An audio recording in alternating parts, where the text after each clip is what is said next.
Hello everyone, today we are going to make a delicious ice cream using two popular food items, Ferrero Rocher and Nutella. It's very easy to make and it tastes amazing. To start off, unwrap 12 Ferrero Rochers and freeze them. Later on we will chop these, so freezing them will solidify the filling inside and we won't have a sticky mess to deal with.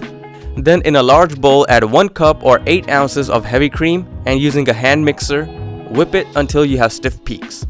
Into it, add 2 teaspoons of vanilla extract and 1 cup or about 11 ounces of sweetened condensed milk and mix it until everything is well combined.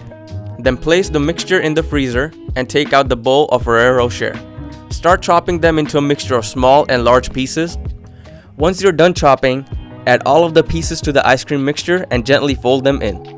Before we add everything to an ice cream container, place 100 grams of Nutella into a microwave for 30 seconds as this will make it easier to pour. In an ice cream container, add half of the mixture followed by half of the Nutella on top. Then using a knife, create swirls and repeat the process again with the rest. The only thing left to do now is to freeze it for at least 8 hours. I personally like to freeze mine for 12 to 15 hours.